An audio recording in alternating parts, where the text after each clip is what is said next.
All right, all right. What's up, everybody? Welcome to the Upper Hand Fantasy Podcast. We're going over quarterback rankings today. We're going over running back rankings today. There's no more trade show on Wednesdays, guys. Okay. I All know done. most of your deadlines are over. I've been still getting some trade questions. Like, I'm surprised that your league is still allowing trades this late into the season, just 2 weeks away from the fantasy playoffs. I know a lot of teams are out of contention, but at this point, you kind of have to, you know, work with what you got at Yeah. this point. You have a couple more weeks of waivers. Hopefully you have a team that's lined up to make a playoff run or a championship run. But yeah, man, like we're getting there.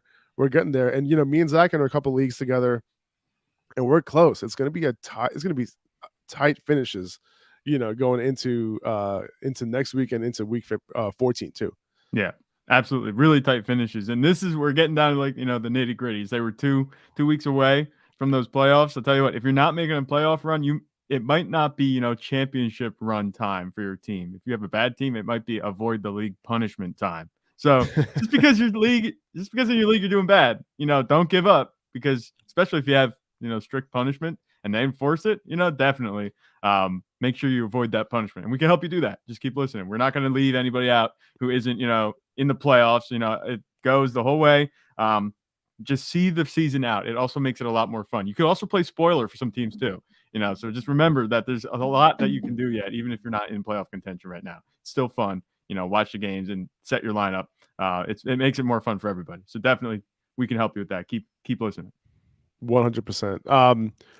Sean in the chat here saying 6 of us are tied for the last 3 playoff spots. I feel that, we and Zach and I are in a couple leagues like that too, where there's so many people vying for those last few couple spots. But it's fun, man. This is what it's about. Yeah. We got a couple pieces of news to get into real quick. The first one, the Athletic Zach Rosenblatt believes that running back Zonovan Knight has earned a role in the Jets' backfield regardless of Michael Carter's ankle injury, and apparently Robert Saleh said that he was active over James Robinson because his running style fit better with what the Jets wanted in the rushing offense, and that's that one cut run style that you want in a primarily outside zone run scheme. So if you picked him up last night, this is good news. This is what you want. And like I said on Monday and yesterday, I'm a fan of Knight. I viewed him as a sleeper dynasty running back. He went undrafted, but I'm glad he's now able to get some opportunity. Yeah, 100%. This is definitely what you want to hear. I'm surprised. I feel bad for James Robinson because he goes from one bad situation now, it looks like, to another. I think he's still talented, but he might not even be a factor, at this point with Zonovan Knight. If they liked what they saw out of him last week, and they're saying this, now coming into the week, heading into the games this weekend, it looks like he's going to be the guy to have in the backfield. Even, I don't want to say over Michael Carter, but he did say that, like, regardless of Michael Carter's injury status, he's going to see the field. So he could, make some headway in this backfield. I don't see a clear 1A emerging from this backfield, even though Michael Carter's is there and Zonovan Knight looked good. But I think that it could be a situation where both backs get to see significant time and they could both be relevant any given week. And that's what we've seen in a lot of backfields this season. I think Michael Carter, doesn't, when he's healthy, he never had the upside to get that 20 carry workload, that 20 touch workload even, right? Yeah. But given the fact that Breece Hall has been out for a while now and the Jets haven't committed to him. Now Zonovan Knight comes in and they give him a bunch of carries. And it's one of those situations where Zonovan Knight does have a higher ceiling than Michael Carter moving forward. And it's because if he does perform well in the run game, then he can become their primary running back. He can become their primary rusher on early downs and be involved in the pass game as well. As we talked about, he could be a good pass catcher too. So I have him ranked at the bottom of my top 30 for now this week at RB29. It's just tough to rank him above a lot of the other running backs, given only 2 teams are on bye this week. Tough matchup on the ground against Minnesota. They're giving up only 3.7 yards a carry to running backs. Will they be using Ty Johnson a lot? Will James Robinson end up, being part of the rotation this week? But I'll say this. I do think he has a lot of upside. Okay. And if you're looking for like a home run play, I think he's one of those guys who can provide, a home run play for you if that's what you're looking for. Right. And, the other thing to keep in mind, especially with this week starting him, You're looking at his matchup against Minnesota. It looks bad with the 3.7 yards to carry, but they've let running backs go wild in the passing game. And that's kind of where we might see him do a little damage too. We'll see, especially if Michael Carter is limited significantly. But Rhamondre Stevenson caught 9 of 10 catches, 10 passes last week. And then the week before that, Tony Pollard and Ezekiel Elliott both had good days. So it's like, it's not to say that this Minnesota defense is like shut down and he's not going to be able to do what he needs to do. I think it's actually a decent matchup, even though that stat does kind of make it sound bad. I like Zonovan Knight definitely moving forward. He has the upside, like you said. I'm not sure. Like I said, he has extreme upside because Mike White's much better passing. And it looks like Garrett Wilson's going to be a factor, maybe even Elijah Moore. It's going to be a more balanced offense, but he's definitely going to have a chance, produce for you. And especially picking him up off the waiver wire, it's extreme value at this point, this late in the season. Yeah, definitely. Aaron Rodgers, he said that he got some good news this week with his scans, and he plans on playing this week. No guarantee that he does play, but it looks like he will. I think if he does play, I'm okay starting him as a mid quarterback too. And we're going to get into the rankings soon. If he doesn't go, obviously Jordan Love will get the start. I am not really downgrading anybody if Jordan Love gets the start. Like, I wouldn't necessarily be downgrading Christian Watson a ton or Aaron Jones or anybody like that. So I don't think it'll be affecting the rankings pretty much. No, I don't think it would either. I mean, granted, what we saw from Jordan Love was very limited. And, Christian Watson, buoyed his production a little bit because, he caught that pass and took it 50 yards. It wasn't really a deep pass, but it doesn't look like it's going to be a problem. I don't think what Aaron Rodgers was doing this season, at least, is going to be much different from what Jordan Love would do in this offense. So there's not much of a drop off there. And you're right. I wouldn't change any of the other rankings if Jordan Love played because the offense is going to remain, I'd say, exactly the same schematically. Yeah. All right. Let's get into it, man. Let's get into the rankings. At number 1, I have Patrick Mahomes against Cincinnati. Jalen Hurts, I have him at number 2 against Tennessee at home. Josh Allen, I have him at 3 in New England. Now, I think this New England game might be a bit of a lower scoring one. Vegas has this as a 43.5 over under, so not super high scoring.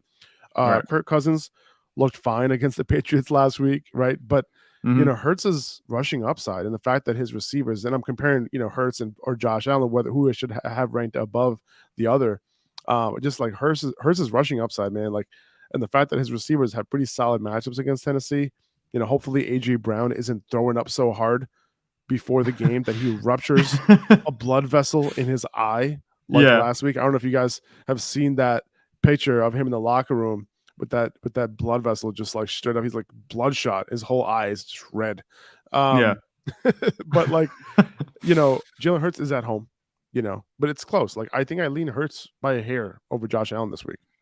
I would definitely. And we know that, the Patriots got carved up by Kirk Cousins in prime time of all people. That was really weird because the Patriots defense had looked stout before that. I'm not going to say that that's going to continue this week with Josh Allen. Obviously, Josh Allen is capable of that, but it does seem like he's still missing a couple of throws because of that injury he has to his elbow. So it's not obviously affecting him too much to the point where he's not fantasy relevant, but it could be a factor. You don't want to, just dumb it down to that. But Jalen Hurts, I think, is a much safer floor at this point, and the matchup isn't as bad, even though Tennessee is a good defense.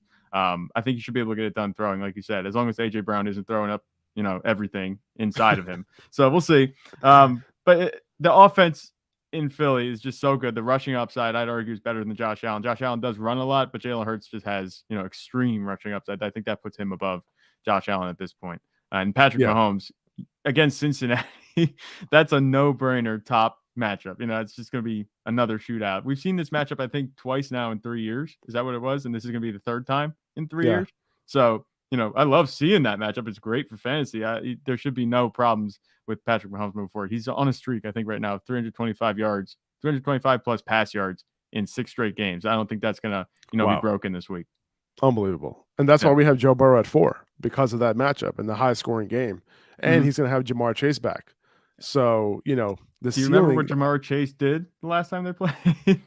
Yeah, dude. And like, he had 3 touchdowns in that game, I think, right? I think that's what it was. I'm pulling it up right now. Yeah. Okay, please do. So against Kansas City, let's see. Burrow, his ceiling of overall QB1, any given week goes up now with Jamar Chase back, especially in this matchup against Chiefs. I'd say he has overall QB1 upside right now. Like, Yeah. He could easily finish as a quarterback 1 on the week. But yeah, if you remember what Ja'Marr Chase did last time he played the Chiefs, 55.6 PPR points on 12 targets. He had 11 catches for 266 yards and 3 touchdowns. I'm not saying it's going to be that again, but it's definitely going to be a good game. That's the way he rolls against the Chiefs. He's going to do very well. That's a lot of fantasy points. It is a lot of fantasy points. If I'm not mistaken, I think that was the most fantasy points of any player in a single game last season. And I'm not, like we said, we're not saying that's going to happen again, but this matchup is very good for fantasy football. It's going to happen. Get your popcorn ready. It's another 4:00 game. That's when it was last time. So if you're into any nuance like that, any like minute details that could influence a matchup, it's at 4, just like it was last time when these two teams played. Hey man, like, are you? I know this has nothing to do with this, but the Jets play at 1:00. I think. Like, I want to see this game in prime time. Jets Vikings. I feel like it's going to be a good game. It could be. I mean, I have a feeling like these are two good teams. I just feel like this is going to be a good one, man. Well, I don't know. If you remember 2 weeks ago, 2 or 3 weeks ago, I forget what it was. 3 weeks ago, they had the Bills and the Vikings as a 1:00 kickoff, which made no sense. I don't understand what that was. Like, you think they'd flex that? I know they have restrictions where they can't flex at a certain point. That's what it is. And if you play on the East Coast, usually you're playing at 1:00. Pretty much. Like if the game's on the East Coast, usually it's at 1, unless it's a primetime game. Yeah, but for primetime, you talk about seeing the Jets and the Vikings. I'd like to see them in primetime too. Flex Dallas and Indianapolis out. Put them as a 1:00 game. Who cares? Like, exactly. I'm not going to say it. I don't want to jinx my Cowboys, but it should be a game that they're going to win pretty handily. So I think there's a much better matchup to be in the primetime slot. But they left it. What are you going to do? What are you going to do? All right, I got Herbert at 5 against Vegas. No word on whether Mike Williams is going to be back this week or not, but I think regardless, I'm going to have him here at 5. Yeah. And then Justin, go ahead. Honestly, with Justin Herbert, it hasn't mattered if Mike Williams is there. We saw Justin Herbert with just Mike Williams, and he's not at all close to what he is with just Keenan Allen. Obviously Keenan Allen. True. Josh Palmer's playing, and DeAndre Carter, they've all been contributing. But with Keenan Allen, he looks like a different quarterback. And I called this a couple of weeks ago. I said, buy Justin Herbert before his receivers start coming back. And right now he has Keenan Allen, and he looks like Justin Herbert that we come to know and love, that we had seen 2 seasons before.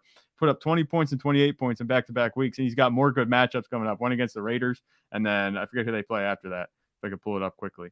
We have after that it's Miami and then Tennessee. Like, come on. These are excellent matchups for Justin Herbert. So can't say I didn't see this coming. He's looked really good, these past few weeks, and I expect that to continue. I think we're going to start seeing him more often ranked in the top 5 than not these next few weeks. Yeah, and it depends on Justin Fields and what his status is going to be. I have him at 6 this week, assuming that he plays, right, at home against Green Bay. He just lost Darnell Mooney for the year. That's a big loss in my opinion. Mm-hmm. But he still has the legs. He can still get it done for you. I don't have as much confidence in him this week if he plays like I did a few weeks ago, before the shoulder injury, before losing Darnell Mooney, but I want to see him do it. Let's see how he rolls and whether they limit him, whether they, limit the design rushes because of that shoulder injury. Who knows? Is he going to wear a harness? I would assume he is because it's on that left side, so I'm very curious to see how Fields is going to do. Hopefully he does play. I hope that he plays, just for fantasy purposes, obviously, but I wouldn't be surprised if they held him out and just erred on the side of caution these next few weeks because the season's obviously out of reach. Any type of outcome that's going to be playoffs, it's not even in the realm of possibility with the Bears. So I wouldn't be surprised if they just kind of limited him. I'm worried that, this injury is going to affect his rushing upside. Obviously, Jalen Hurts and the Eagles just shoved it down the Packers' throat with 363 rush yards last week. So we've seen what a mobile quarterback like Justin Fields, Jalen Hurts could probably do. But I don't think that those design rushes are going to be as often. Like he had, I forget how many attempts in a row. In the past 3 games that he's played, he had 18 attempts, 13 attempts, 15 attempts. We're not going to see that, I don't think, at this point because of his shoulder injury. Even if he comes back and he's 90%, I think he's going to be a little bit more leery of running the ball, and he's got to rely on his arm. And then now you're missing Darnell Mooney. You're right. I think that his legs and what we've seen from him doing with his legs warrants him being up here at 6. But this might be a ceiling ranking just with the way the injury is going into this week. I'm not saying it can't get better. I'm saying in the next few weeks he might be able to get back to the top 5. But right now, this week, I temper expectations with Justin Fields. Yeah. Okay. And then I have Lamar Jackson at 7 in a tough matchup against Denver at home. Yeah. I guess if Sam Darnold can do it, he can. But, but the Ravens, they need to rely on the ground game this week, right? And they Yeah. need to get it done that way. Like whether it's a lot of Gus Edwards and a lot of Lamar, I feel like that's what they're going to have to do in order to have some production. I mean, Baltimore's going to win this game, but how close is it going to be? Are they going to be able to get it done through the air against Denver? I don't see that. Mark Andrews might be able to have a good game here, but if I was Denver, I would just be like doubling him all game long. And that's kind of why Mark Andrews hasn't, popped off, because that's really all Lamar has had lately. So that's the only thing I'm concerned about, But yeah, how are you feeling about Lamar this week, man? Because I have Geno Smith at 8 against the Rams, right? Andy Dalton got it done against the Rams 2 weeks ago. So, Geno will be fine, and Geno might be safer than Lamar. But, Lamar has the rushing upside. He can get it done too. That's why I had Lamar at 7 and Geno at 8. You can't rank Lamar any lower, I think, than 7 at this point, just because of his rushing upside. Even though it has been a bit diluted compared to what we've seen in the past, the rushing upside still stands to, make his production a lot better than it would be with any other quarterback. The thing that kind of sticks out to me is he scored 8 total touchdowns in the last 7 weeks, which is like not Lamar type numbers. And it's really upsetting because he hasn't had bad fantasy output. And that speaks to what his rushing volume can do for him as a quarterback in fantasy, so it'll keep him relevant, but the touchdowns haven't been there. And we've seen that. You've definitely been feeling it if you've been playing Lamar, that he hasn't had the upside he's had recently. It might be because of a lack of weapons. You could say that because, he's throwing to Mark Andrews and who else? I mean, there's not really anybody else on that roster. I'm like, okay, they're going to be a different difference maker on the Ravens or on any other team. He's throwing to Devin Duvernay and I forget his most recent flavor. Marcus Robinson had like 1 catch last week. Yeah, the flavor of the week this past week against the Jaguars was Josh Oliver. Is that who that tight end was? Yeah, Josh Oliver. He looked like Mark Andrews, running around out there. You're like, oh, Mark Andrews going for a touchdown or catches a pass. No, Josh Oliver. Man. So he came out of nowhere. It's just been, a throw together group at wide receiver for the Ravens, and I think Lamar is suffering from that. He's doing his best, but we might have to lower expectations for Lamar the rest of the season because the offense, there's just no weapons. There's not really any punch to it besides Lamar. And if they can just dial in on Lamar defenses, he's great when you have other weapons to do it. But if you could dial in on Lamar, it's kind of been proven that his production is going to suffer because of it. Yeah, man. It does suck because a lot of people did draft him to have that ridiculous, overall QB1 upside. And we haven't seen that in a while. We haven't seen it since week 2 and 3. I mean, outside of that, every other game, I think he's averaging probably 16 points a game, which still, with the amount of touchdowns that he's scoring being so low, the rushing up, it's like I said, it speaks to the rushing upside that he has. So you can't rank him very low, but the upside is capped right now. I have Trevor Lawrence ranked at number 9 this week, kind of high, but he's going up against Detroit, who has given up the most fantasy points to quarterbacks this year. I think he has some rushing upside this week too. Aaron Rodgers had 40 rushing yards against them a few weeks ago. Fields had that 147-yard game, right? Daniel Jones had a 50-yard game against them. Josh Allen, 78 yards. And before the bye, Lawrence had a 53-yard game, a 26-yard game on the ground. He hasn't thrown a pick since week 8 against Denver. He threw for 321 yards and 3 touchdowns last week against Baltimore, which was super impressive. That was one of his best games I've ever seen from him. And this game this week against the Lions is going to be a very high-scoring game. Preciser has this game at a 50-point total. They have it ending at, in a 1-point game. So, again, like we said before, high-scoring games, close games, that's what we want for, good fantasy outputs. Yeah, definitely. Trevor Lawrence looks so good. It's so weird saying that because he hasn't been in his career, but he looked so good last week against the Ravens. And you could definitely build on this. Going from the Ravens to the Lions defense, I think he's in line for a big day. He trusts his receivers. The offense is getting better. If Travis Etienne's in the backfield, I think it gets even better, even though JaMychal Hasty was doing his thing. The offense overall has looked pretty good. Trevor Lawrence is having a promising season, which is really all you could really ask for after that rookie season that was terrible with Urban Meyer. So many explanations and things that went wrong. It looks like they're finding stability. And the play calling is also helping. Doug Peterson, he's aggressive. And it looks like, obviously that 2-point conversion, you can make an argument that anybody would have maybe gone for that. But Doug Peterson, he's putting the ball in Trevor Lawrence's hands and letting him do his thing, which is what you want, especially from your fantasy quarterback. You can start him as a QB2 this week and be really happy. He has super high upside. And if you need him as a QB1, he'll be fine in this matchup because it's Detroit. I think it'll be another high-scoring game. Yeah, I mean, I have him ranked as my QB9 this week, so I have him ranked over Dak Prescott. I have him at 10 against Indy this week. He's been solid. Ever since he's been back. I have Tua at 11. He's going against San Francisco, so that's why I have him down a bit from Tua's usual spot around 6 or 7. Right, tough matchup, but at the end of the day, I'm okay starting Tua. Like, I'm not just going out of my way to bench him this week. He can have a good week any given week because of the weapons that he has, right? I still think he has a high floor, but it's a tough matchup this week. So I don't think the ceiling is going to be quite there. Yeah, it might not quite be there, but you never know because these games tend to get, messy fast in terms of scoring. It looks like it's a superpower on defense with the 49ers versus superpower on offense with the Dolphins. And you figure something's got to give. I would give the edge a little bit to the offense here. I don't think the 49ers have faced anything like the Dolphins have in a few weeks. And that is kind of evidence. It's impressive. They haven't allowed a second half point in the last 4 weeks on defense, but this is a different animal with Tyreek Hill and Jalen Waddle. And Tua is a very good passer. He might not be like in terms of talent, he might not have the arm talent, Justin Herbert, or the legs of Lamar, but he's a very high quality quarterback. He's going to be able to get it done. He's been good for you in fantasy too.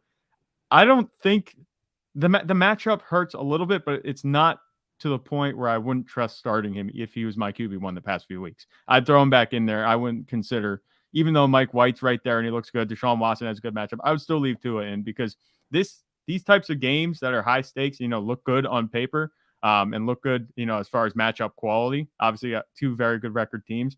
They're kind of the games where teams kind of tend to pop off. So I think that Tua can get it done for you this week. I wouldn't be too worried about him, but I wouldn't be surprised either if his upside was limited. Would you start him over Dak, Trevor, Geno? I would maybe start him. Over Trevor Lawrence. See, I'm not. I might be a little biased about Dak. I feel like he can have a good game, but I think if you look at the matchup, Dak is just a little bit better. I would start. Okay, so my rankings would go Tua, Dak, Trevor Lawrence. Trevor Lawrence would still be QB1 for me, but it would be Tua at 8, Dak at 9. I'm not Tua at 9, Dak at 10. I'm not mad at that at all. And then I have Mike White at number 12 against Minnesota. Then Deshaun Watson at 13, right? So White is going up against Minnesota this week. Minnesota has been really bad through the air. Quarterbacks have averaged 292 passing yards against them over the last 5 weeks. I think Minnesota scores. I think, they get some points up despite a tough Jets defense. And I think Mike White can get it done again this week. And I think it might be a little crazy to rank him above Deshaun Watson, but we just haven't seen Watson play in a long time. And it's his first week back. I get that it's a revenge game in Houston, a lot of emotions, I'm sure. But, Houston has given up the third least fantasy points to quarterbacks this year. So, between the two guys, give me Mike White.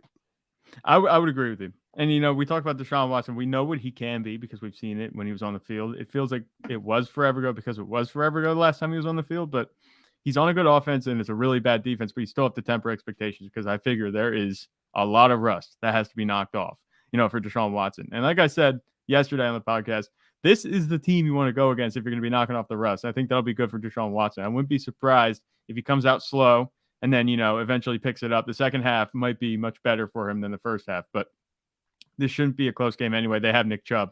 They might not have to lean on Deshaun Watson to do a whole lot this game because the Texans' run defense is horrendous.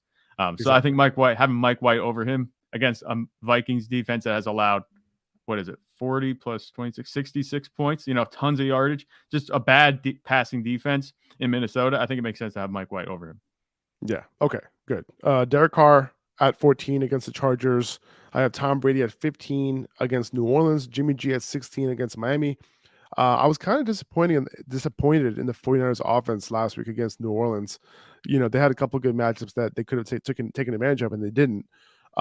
Jimmy G didn't look great last week. No. But hopefully they can get it right this week. The Saints defense isn't that bad. The team no, they're not. Is bad. The Saints are they're a tough matchup. Yeah. There have been quarterbacks that have done pretty well against them, and I feel like with all the offensive firepower that the 49ers had, I kind of feel like they should have had a better game on offense. But you're right. I mean, there are some key playmakers on that Saints defense that made it hard for Jimmy last week, no doubt. But like you said, if you like Tua this week against San Francisco, or at least, you don't hate him this week against San Francisco, then, maybe this ends up being a high scoring game and then Jimmy G has to air it out a little bit. Yeah, I wouldn't be surprised if that becomes the case. I don't think, as good as the 49ers defense is, they're going to be able to hold Tyreek Hill, Jalen Waddle, Tua out of the end zone, like they have to other teams in the past few weeks. And the 49ers offense, we know, is capable of getting it done. We saw it, was it 2 weeks ago in Mexico City, against the Cardinals? And granted, they were pretty banged up coming in that game, but they look good. And we saw what they can do when they're firing on all cylinders. That's going to be required against the Dolphins, I think. Even if it isn't like 40-40, a 27-24 game, you're going to have the offense clicking. So I think that could definitely happen this week. And Jimmy Garoppolo is going to be a big reason why, if they're scoring high. So I don't hate Jimmy Garoppolo this week. I do agree having him ranked here as a mid QB2. I don't think his upside's fantastic just because of the way that this offense runs. And especially if it runs through Christian McCaffrey, we'll see how that goes. But Jimmy Garoppolo, he's not going to be asked to do too much. He's efficient and he's a game manager. He's right about where he should be, every week. He doesn't have upside like other guys. This Vegas has this game at a 46.5 over under. You taking the over on this one? I want to take the over on this one because, like I said, two heavyweight teams. I don't see it going poorly in the scoring department. What time is this game? I want to know. Has it been flexed or no? It's a 4:05. Right. It is. There's some good 4 o'clock games this week. Seahawks, Rams, nah. Yeah, no. The main slate that you're looking at is Miami and San Francisco, and then Kansas City and Cincinnati. Right. Okay. So at least we have 2. Yeah. Okay.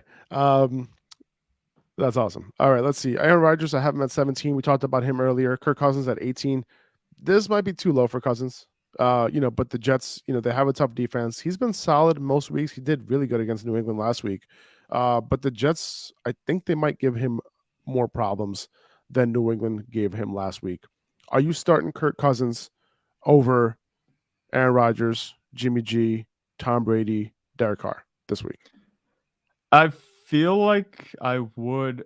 Everybody except for Derek Carr. And it's funny because we crap on Derek Carr a lot on this podcast. But I would put Derek Carr at 14, shift Kirk Cousins to 15, and leave Tom Brady, Jimmy Garoppolo, and Aaron Rodgers intact. I think that Kirk Cousins is good enough. He's been consistent enough to where I don't have to worry about him putting up a dud. The only 2 duds that he's had this season were against Dallas and Philly when they got smoked.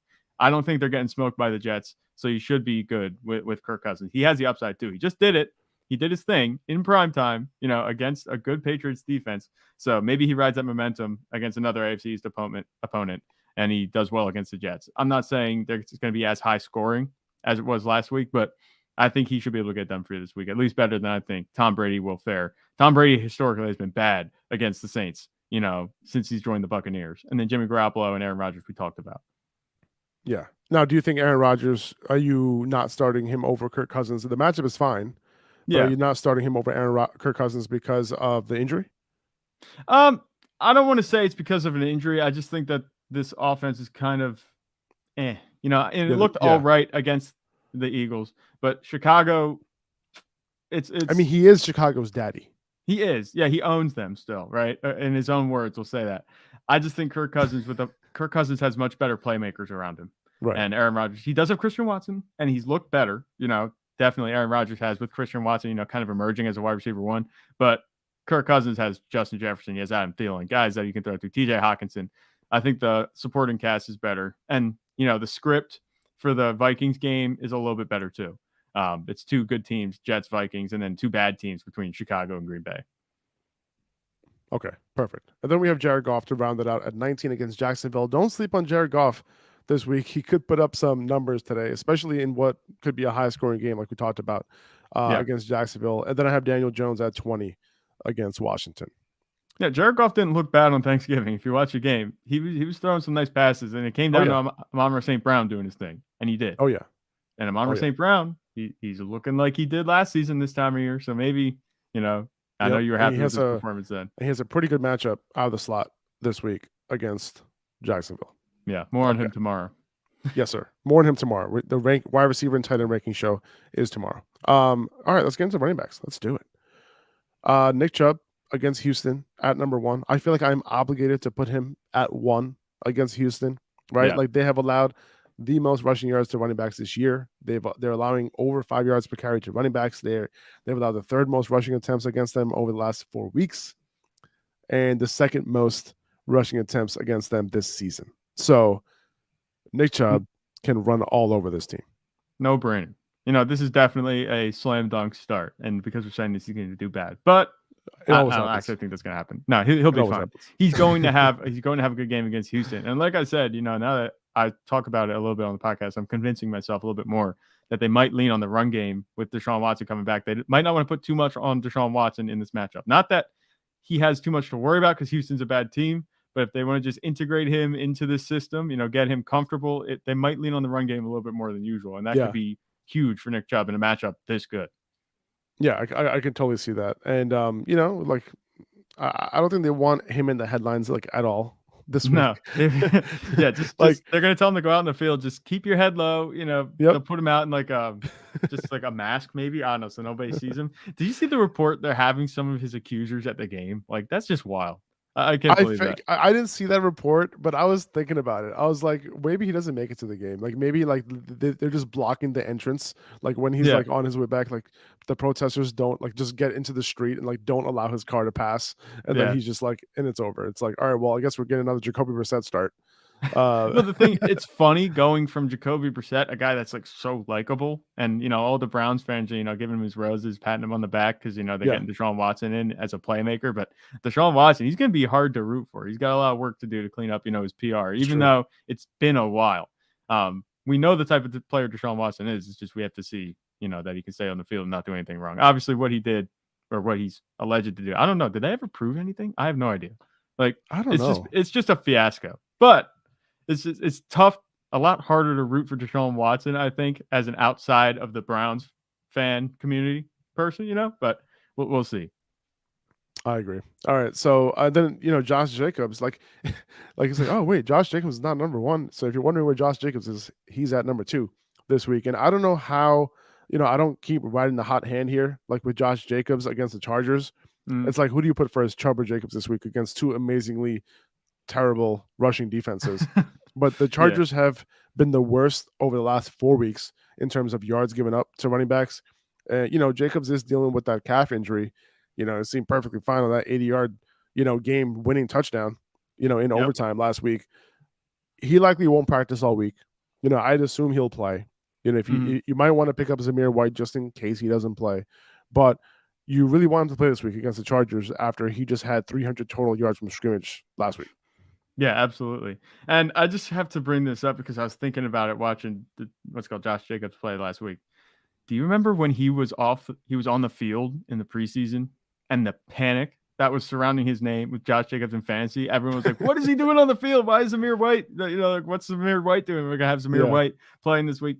He's put everything to rest with that. I just remember that. I think it's funny that we had that kind of thing going on earlier in the season. And the first 3 weeks would have told you that it was going to be a bad season, but he had 3 good weeks. Then after that, cooled down a little bit. He's back on that hot streak, and he's back to getting that workload that we saw him get on that hot streak earlier in the season. 29 opportunities in week 10. And he had 28 opportunities in week 11. And then now it was 40 opportunities last week that he turned into 300 scrimmage yards. It seems like there's a bit of a theme here. If they give him the ball, good things happen. That's going to continue now at this point, especially, with the way the offense has been playing. They've been in a bit more of a groove. They've looked a lot better these past few weeks. And this matchup is perfect for Josh Jacobs. So you just have to hope that this injury isn't an issue, and then you can lock him in for the rest of the season and this week especially. And then after these 2 guys, we have the top 5 mainstays like Austin Eckler. We have him at 3 against Vegas. Derrick Henry at 4 against Philly. The Eagles have given up the 10th most fantasy points to running backs this year at this quietly. point. Quietly. Exactly. So, he's going to be just fine. Rhamondre Stevenson. I have him at 5 against Buffalo. Damian Harris is banged up again. Right. And Stevenson is looking like a league winner right now. Like he's been the most consistent running back all season, right? Following week 2, he has not had one bad game in PPR leagues. He didn't score last week and still had 20 PPR fantasy points. He's only behind Eckler and McCaffrey in running back receptions this year. Yeah. he's matchup proof, dude. You know, Yeah. so just keep rolling him out as a RB1, especially in games without Damian Harris, who might miss this week. Yeah, you want to talk about consistency. His finishes since week 2, he said RB8, RB22. Okay. RB14, RB2, RB5, RB10, RB9, RB14, RB8. That's just extreme efficiency. And he's had a good ceiling, too. It's not like he's doing that and, he's scoring 15, 16 points every week. He more often than not has scored 20 points on this stretch of, excellent consistency. And he hasn't been doing a whole lot of touchdown scoring either. So this isn't touchdown dependent production. This has a chance to get better. And with the Patriots in contention, it's looking like it's going to be a wild card spot for them, fighting to get into the playoffs. They could be in some games that are close, tight, and that could result in some touchdowns. That regression could be coming. In the past 4 weeks, he had a bye week. Past 4 weeks, he has 1 touchdown, and that was receiving. I think that's going to change at some point here soon. And we've had this type of discussion with the touchdown regression with other players, and we've kind of seen it come in bunches.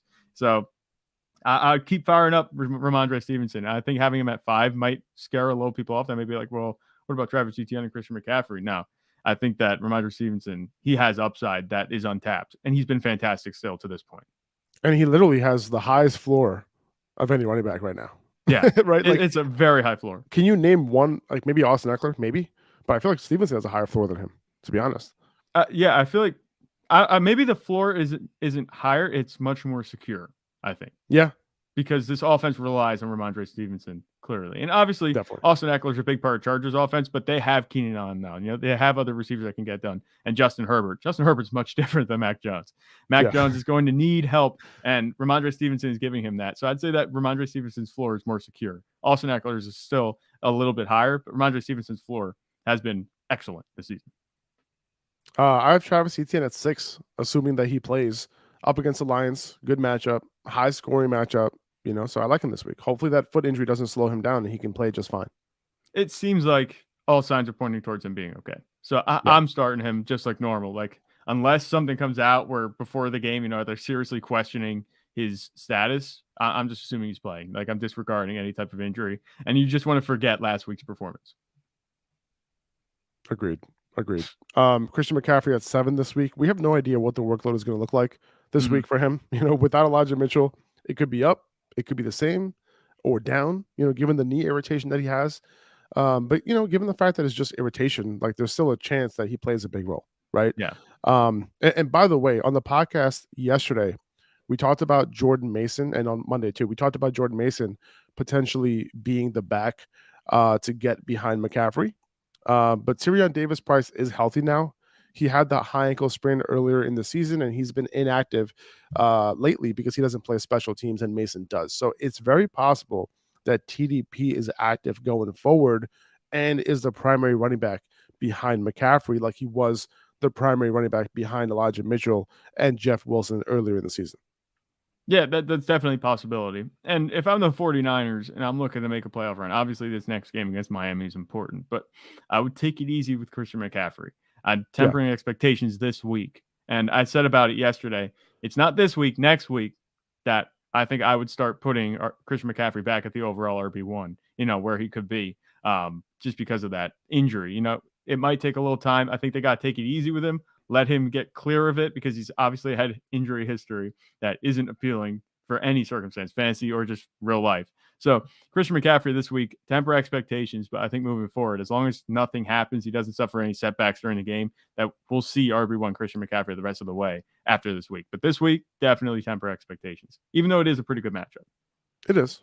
And Jonathan Taylor, we have him at 8. 3 straight games of 20 or more carries, at least 80 rushing yards, and a touchdown in each of the last 3 games as well. And the Cowboys, they've given up 4.5 yards per carry this year and 4.8 yards per carry over the last 4 weeks. Yeah. So this is a pretty manageable game for Taylor. If the Cowboys end up going up in this game fast, the hope is that he had the same role he did 2 of the last 3 weeks, where he was the every down back and he gets some targets and receptions out of that, and that he doesn't get phased out. And if he had the same role he did last week, we don't have to worry about that, and it would actually increase his upside. Yeah, since Jeff Saturday's been coach, and I don't want to attribute it all to this, Jonathan Taylor has had a much better workload than he had prior to Jeff Saturday being a coach. So that's one thing. He's going to get his work regardless. I think this is going to be heavily featuring Jonathan Taylor, this Colts offense.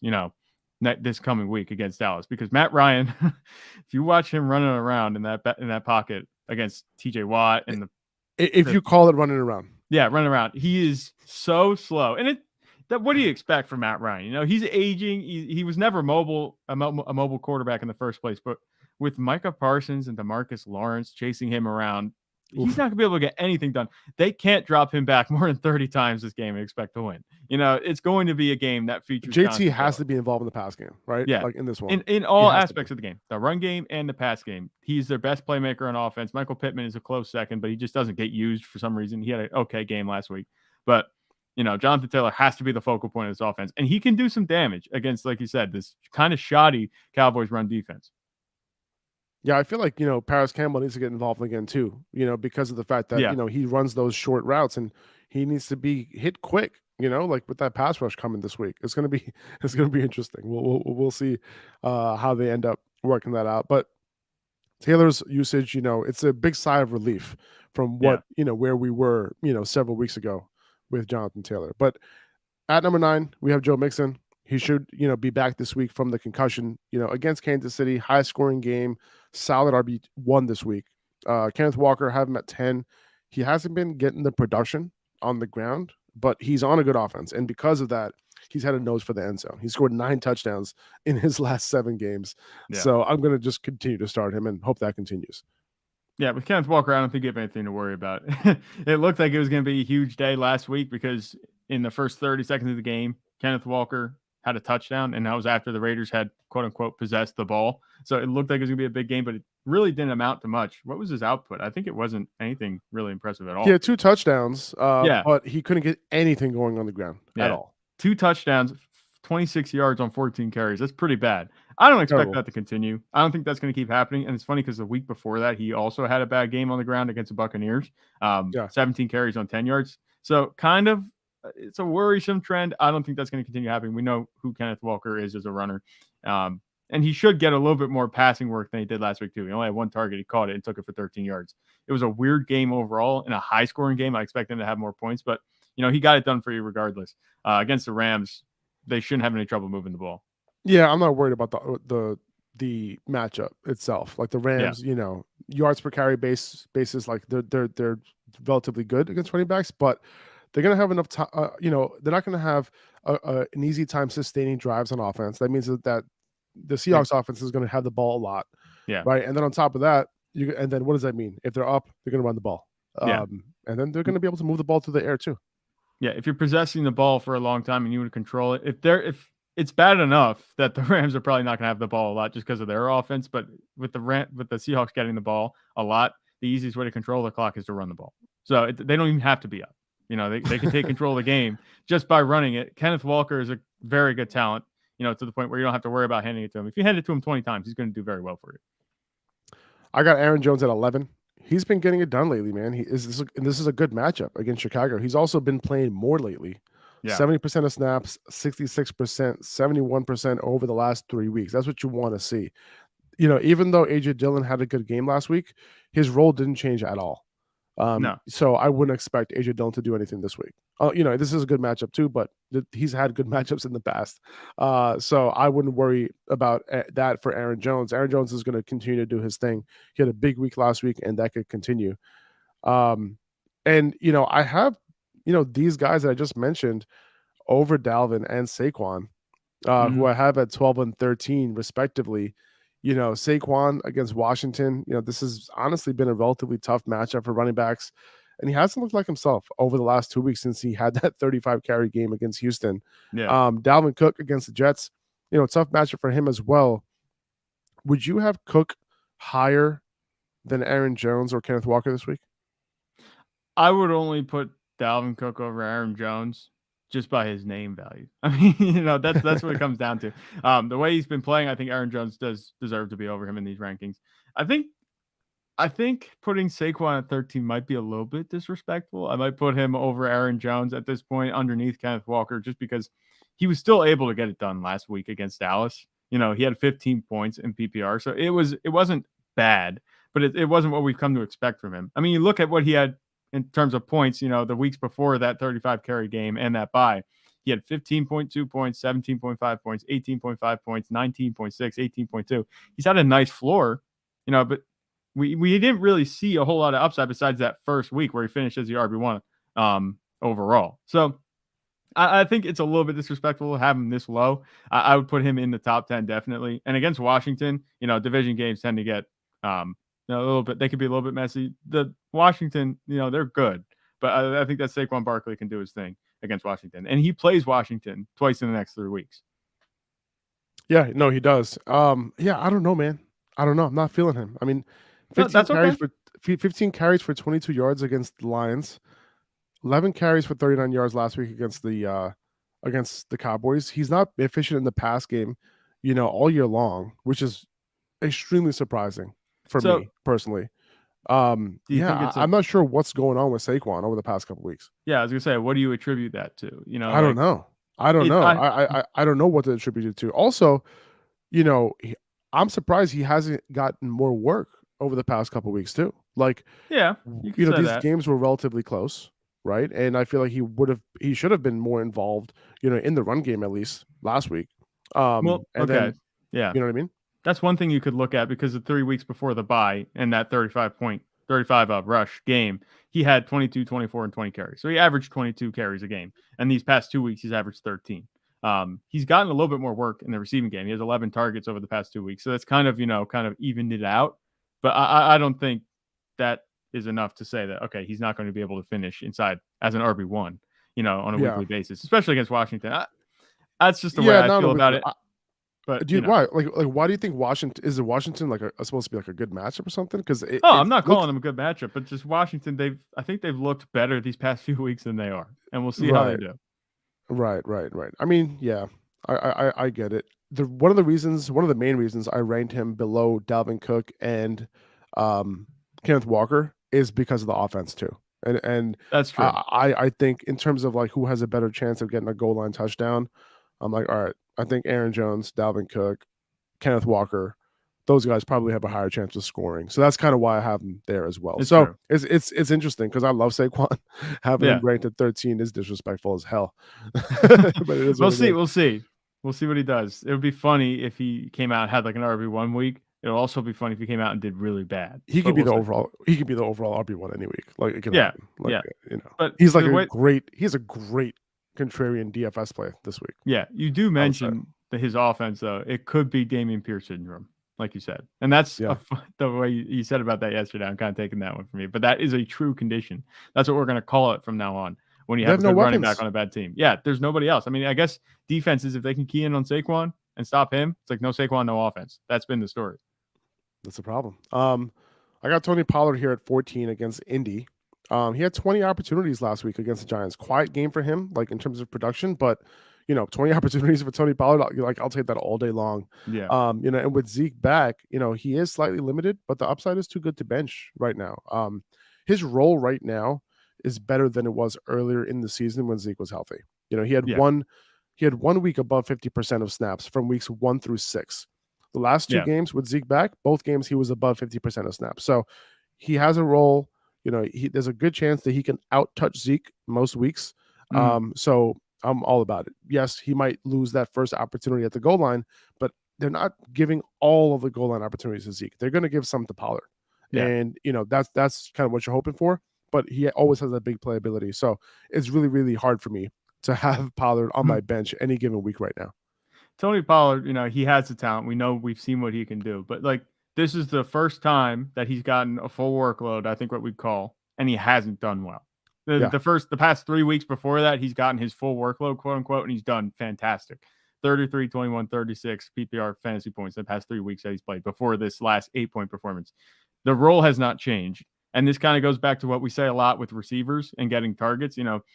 20 opportunities for him they're not going to lower that. It might go to 15 or 16, but it's not going to be significant to where he gets he had an 8-point fantasy game. We're going to give him 8 touches. No, that's not how it's going to be. Tony Pollard's going to continue to be a big part of this offense, and it's a better matchup. The Giants are quietly a matchup for running backs. I'm not better in terms of their ability to stop them, I should say. But I have no worries about Tony Pollard moving forward. He's much more dynamic than Zeke still at this point. And Zeke might get the goal line carries, but Tony Pollard gets red zone carries a lot. If it's not on the goal line, when they're close and they're in the red zone, he gets carries there too, because he can hit it in from 10 yards out easy. Yeah, and when he's on the field, the defenses don't know what they're going to run. Like when Zeke is in the backfield, it's like, all right, well, they're probably going to run the ball, right? Yeah. So, like now with Pollard in the backfield, it makes their offense so much more dynamic. So that makes a lot of sense to have them on the field when they're on like the 17-yard line, or the 10-yard line. Yeah. I have Jamaal Williams at 15. Can't leave his touchdown upside on the bench. It's really hard to, against Jacksonville, high scoring game like we mentioned multiple times. Like I want him in my lineup this week. Yeah, he's just kind of been like an auto start, which is funny because, you have DeAndre Swift in that same backfield. And the offense, it's been good, but not great. They still have Amon-Ra St. Brown, and he's just continues to score touchdowns. He did a funny thing these past few weeks where he scored 1 touchdown, 3 touchdown, 1 touchdown, where he used to score just 2 touchdowns or no touchdowns. That's it. But, the touchdown upside, I think, is there. He's going to score touchdowns. Like, that's just a fact of life now. I think he's tied. He has as many touchdowns this season with the Lions as he had his whole career with the Packers. Yeah. Obviously, they're going to keep using him that way, and you can't leave that on the bench because it doesn't matter if he has 40 yards rushing. If he has 2 touchdowns, you're going to do fine. If he has 1 touchdown, you're going to do fine because he could catch a pass here or there. The last few weeks, he's had 0 targets, but he's definitely the lead back in the Lions backfield, and he's not a bad back. This isn't a volume thing. This is him being also just talented. David Montgomery, I have him at 16 against Green Bay, ahead of Alvin Kamara. Kamara has really been letting us down lately. He's had some tough matchups. This is, this one against Tampa is relatively tough too. But Montgomery has a great matchup this week against Green Bay. He's going to get almost all of the rushing work. If Darrington Evans doesn't have as big of a role as he did last week, but the Packers have given up the 2nd most rushing yards over the last 4 weeks. They've given up 6 total touchdowns to running backs in that span, and that turns into the 3rd most fantasy points given up to running backs over the last 4 weeks. So they've been bad against running backs all season long. Even 5 yards per carry to running backs. They've been giving up all year long. So, I think this is going to be a David Montgomery game. And by the way, Montgomery has gone over 100 yards from scrimmage each of the last 2 weeks. Yeah, David Montgomery, we never had questions about David Montgomery and his fantasy relevance without Khalil Herbert in the lineup. That was kind of the idea coming into the season, that David Montgomery is going to be a lead back and Khalil Herbert might be like spelling him, and that's about it. They started to shift to a hot hand approach. Like we had I forget who came out and said it was the head coach. I think it was.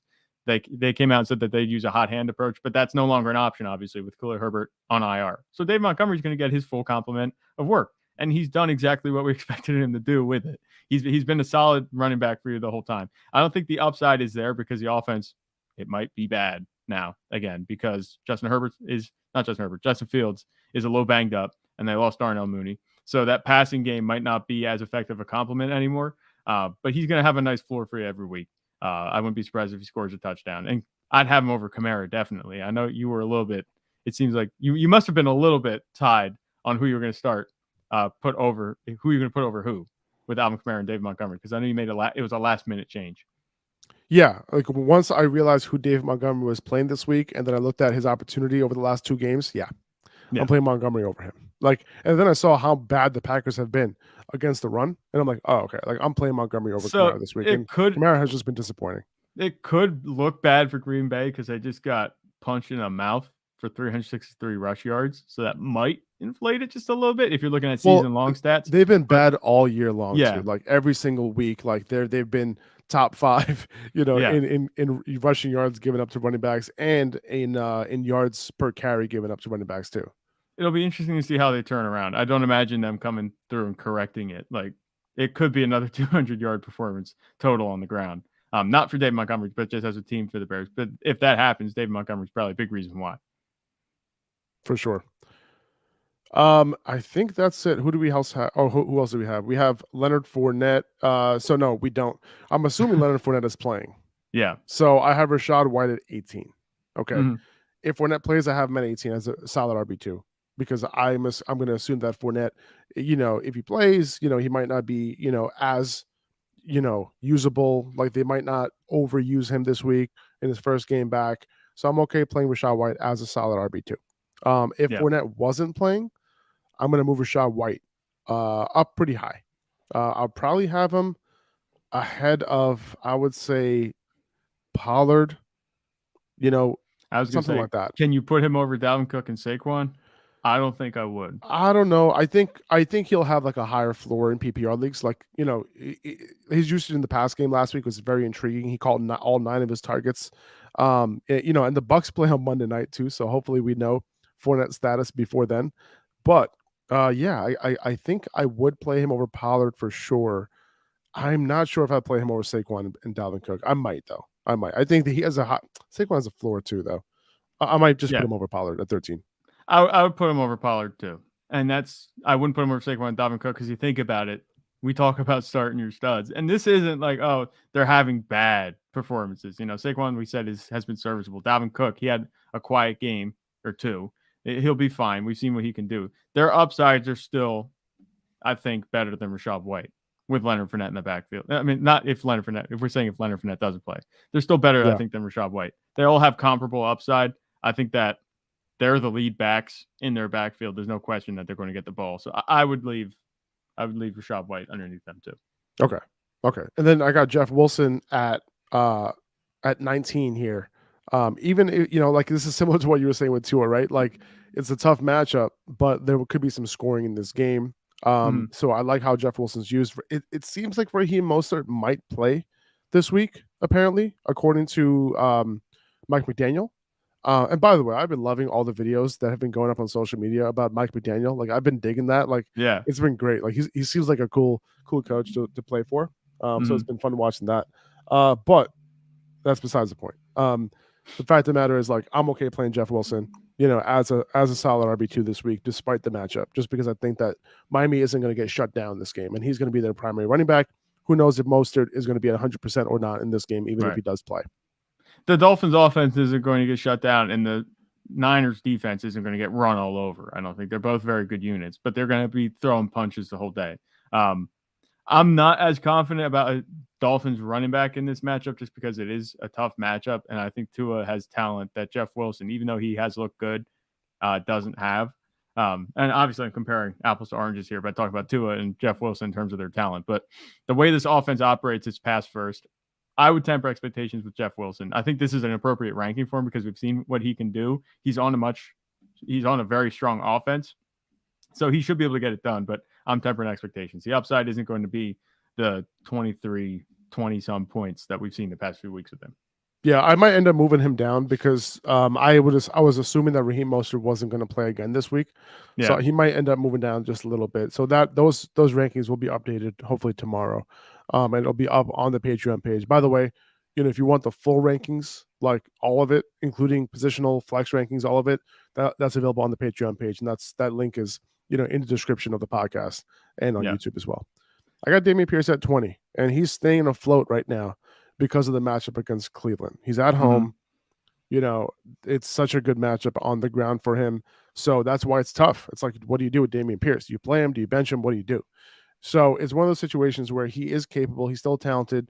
He's still capable of, having a 100-yard game, I think. Now, is it likely? I don't know. but at the same time, since he's at home, this is a good matchup. I'm okay playing him as an RB2 this week, but temper expectations.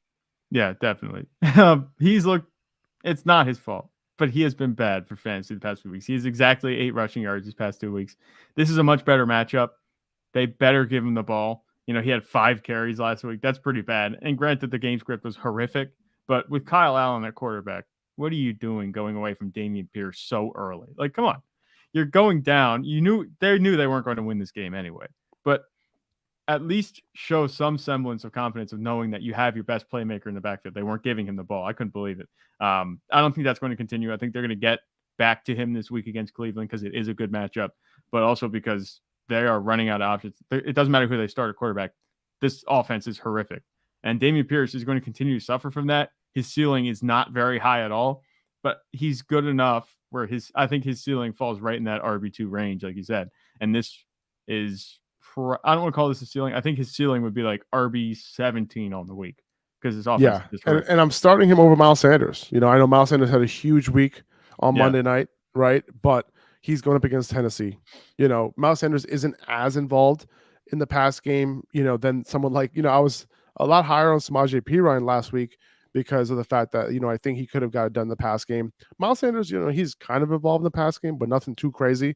So I think the Eagles get it done, through the air and on Jalen Hurts legs rather than Miles Sanders legs this week. So Yeah. I'm tempering expectations for Miles Sanders. And then Isiah Pacheco at Cincinnati. Do they activate Melvin Gordon this week? I don't know. It depends on that. Like if Pacheco gets all the work again, if Melvin Gordon isn't active this week, I think Pacheco, will get, 90% of the rushing work, which he got last week, which was awesome. That's what you want. But like, it's a little iffy for me with Pacheco moving forward. Did that happen yesterday? When did Melvin Gordon sign? Did we talk about that at all yesterday. on the podcast? I think it was yesterday, the day before. But it sucks because just as soon as we start to get comfortable with the Isiah Pacheco getting the majority of the run game work, they go and add Melvin Gordon. And he's going to do the exact same thing he did, I think, if they activate him, that he did to Javonte Williams, which is so annoying.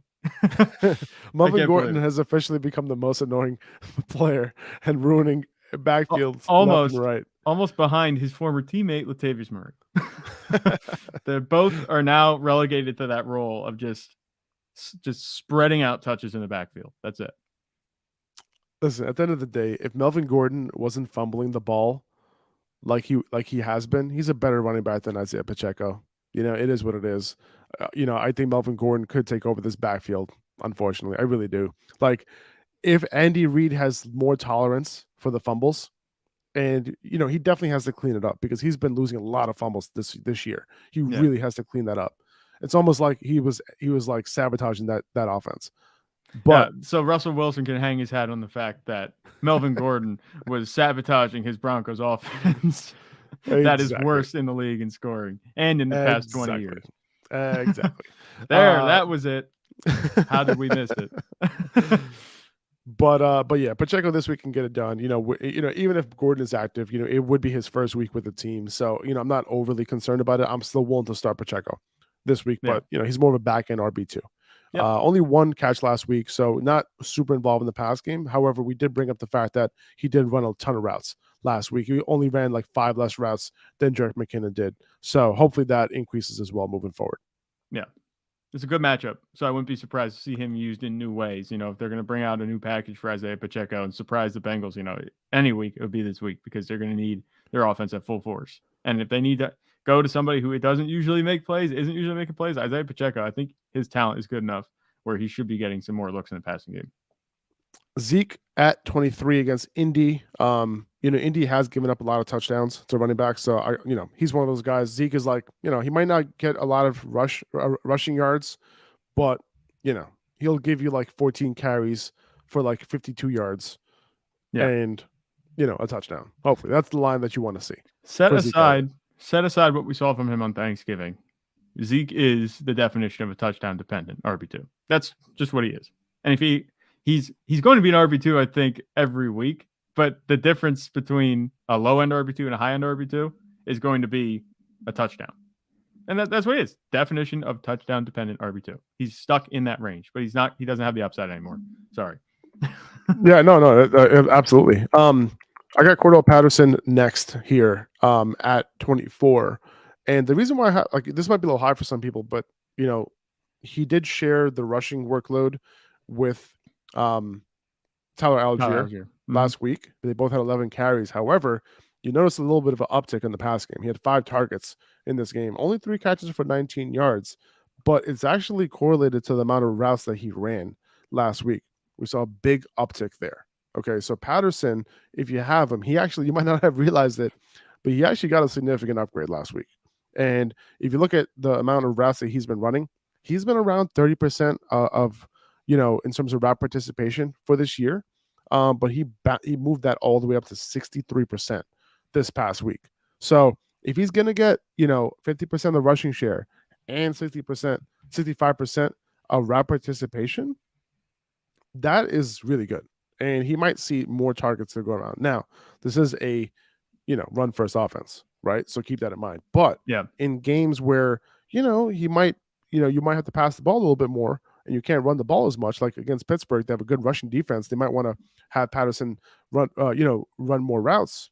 we could see more of that moving forward. So Patterson, going forward, like that's kind of what we saw last year. It's kind of what we saw early on this season with Cordarrelle Patterson. Like he has that multi-use skill set. Hopefully they continue to use him like that as well. Because last year, the targets that he was getting, that really catapulted him, to an every week start. Yeah, and that would do the same thing for him this year. The thing about Cordarrelle Patterson, this offense is thin at receiver in terms of talent. If they need to move Cordarrelle Patterson to a point where he's getting some more targets in the passing game, that's not going to be bad for him or the offense overall. You forget that Cordarrelle Patterson was a wide receiver, I think, before he went to running back when he went to Atlanta. But he definitely has a chops for it. We've seen it. He did it in week 1, and that, passing game work really propelled him to a strong finish. I think he was the RB5 that week. And then last week we saw it, even though he didn't get much done on the ground, and he didn't score a touchdown. He had those 5 catches. It made him relevant, even though it wasn't a very good game for him. So if we could see that moving forward, he's going to be fine for you. I'm not really expecting too much from him in terms of ceiling because Tyler Algier is there. And Tyler Algier is good. I don't think he's going to take so much work that Cordarrelle Patterson shouldn't be started. But this, I think, is where his ceiling kind of settles for me. Mid RB2 might be where I see his ceiling at the absolute highest. Yeah, exactly. Kind of like similar to the Antonio Gibson role. That's a really good comparison. Yep. Yeah. Leonard Fournette at 25 here, assuming that he plays. He's a risky start to me, but I really want to see what the practice reports look like. These can go up and down. Usually we do these rankings on Thursday, and we have a little bit of an idea of like what these guys' statuses are, but we're doing a little bit earlier. And that's kind of a good thing because you guys are going to have the rankings earlier. You can make decisions earlier in the week, and the rankings will be up on Thursdays. So that's and you have all our rankings, all the rankings before the Thursday night game kicks off. Exactly. Yeah. And then Antonio Gibson at 26 here against the Giants this week. Brian Robinson, I have him at 28, and you might be a little surprised by that I have Gibson higher. But I just the usage for Gibson and how he's being used, in a large sample size, he has a higher floor than Brian Robinson. And I just, especially in PPR leagues, I'd rather start Gibson going forward over Robinson. But what Robinson showed last week in the run game, it was good for him. That means that he is startable moving forward. I have Antonio Gibson at 26. I have Robinson at 28. Okay, so it's like, they're not too different, but I can see Gibson on average, outscoring Robinson, for the most part. Yeah, and I agree. The role, I have Brian Robinson. I'm starting him in a couple leagues. He did well for me last week. So definitely. I might be a little biased here. He looks like he's getting better, in this offense, and they obviously want to give him the ball. But if you showed me these two guys, their stat lines and their usage, Antonio Gibson is going to be my pick all the way because he gets more of the receiving work. And he does look a little bit more explosive than Brian Robinson. Brian Robinson, he's a tough runner, but he's not explosive like Antonio Gibson. And I think it makes sense having Antonio Gibson over him this week and moving forward. And the perfect guy to split them up the middle, is DeAndre Swift. Yeah. Yeah, I mean, the good thing about Swift is that last week his role did increase a little bit. He started to get a lot of the 2-minute offense back. Actually, let's take a quick look at it. Like he didn't have any of it, and he finally out-touched and had more opportunities than Justin Jackson last week. So that's good. He's moving in the right direction here. A high bar to clear. But yeah, 67% of the 2-minute snaps last week, 75% of the third and long snaps. That's what you want. Okay, he didn't pass 40% since like week 3. Okay, so obviously he was hurt, for a while, but it's been like that. And now he got some of his rollback, which is awesome. That's what you want. So now I'm finally willing to start him as like an upside flex play right now. Yeah, I think that makes sense. He's an upside flex play. He's looked better. He looked better last week than he did any of the other weeks before that. And he was kind of, if you want to call it, getting it done for you by scoring touchdowns those weeks. But he's still far away from what he needs to be the running back that we wanted him to be this season. He's not going to be an RB. I think he's going to get capped out as a solid RB2. That's where I could see him finishing if everything goes right. But the way they're using Jamaal Williams, and he's just, a touchdown magnet, DeAndre Swift is going to have a hard time, climbing into relevance behind that unless he's getting a lot of the receiving work. And he has been splitting that. He does need, and he does need more rushing work, in order for him to kind of be. He doesn't need all of it. He doesn't need like more than Jamaal Williams necessarily, but give him like 12 carries. Give him double-digit carries at least. Yeah. at least double-digit carries. I mean, 8 targets last week and 3 targets the 2 weeks before that. That's not bad for a running back. If you're asking me, DeAndre Swift should have at least 6 targets a game. That's just me. But the running work has been what's been pulling him down a ton. He hasn't had a yardage total over 20 yards since week 3, and he only had 31 that week. So that's going to be the issue for him moving forward. Without that, he's just like a fluky flex start for you. Yeah. Zonovan Knight, I have him at 29. And then we talked about him a bunch right in the early part of the episode. So if you missed that, we could talk about, that's like the first thing that we talked about this on today's podcast. Yep. And then Devin Singletary at number 30. Tough matchup against New England. With Josh Allen getting a little bit healthier, I don't know if he gets those goal line carries as much anymore. Yeah. But yeah, that's kind of where I have him. And New England hasn't allowed a ton of fantasy points to running backs this year. I think they've only allowed one rushing touchdown to running backs this entire season. So yeah, something to keep in mind if you have Devin Singletary. If you need 10 points, put Devin Singletary in your lineup. Sure, that's what he's good for. I mean, I guess there might I be. don't even know if he's going to hit that this week. No, maybe not this week. But you look at his totals this season. He's had, I think he's averaging like 12 or 13 points. Yeah, and that's without a lot of touchdowns. I think he's 4 total touchdowns on the season. So he's a pretty solid start. He's almost like Najee Harris with just a little bit more upside. A little bit more juice. A little bit. By the way, if you're trying to figure out like what the situation is in Pittsburgh in the backfield, Najee Harris, Benny Snell, Jalen Warren, I have no idea. We're in the same boat because it really matters. Jalen Warren, he has the hamstring injury. We don't know if he's going to play this week. As of right now, the running back, would be Benny Snell. If Najee Harris can't play, if Jalen Warren can't play, Benny Snell would get the start. He would be like a touchdown dependent flex play. I would say, that's where he would land. If you're wondering, a couple of these other running backs, like just right around there, just in case you're wondering like where they are, right outside the top 30. I have Latavius Murray, Gus Edwards, ahead of Latavius Murray, Karen Williams, Tyler Algier, Benny Snell. That's where those guys lie, pretty much. But yeah, that's it, guys. Just wanted to kind of give you a preview there. If you're looking for the rankings, the full rankings, you can go to patreon.com/upperhandfantasy. The link is in the description. You can check it out. All right. We'll be back tomorrow with our wide receiver rankings and our tight end rankings. Hope you guys have a wonderful Wednesday. See you guys later. Peace.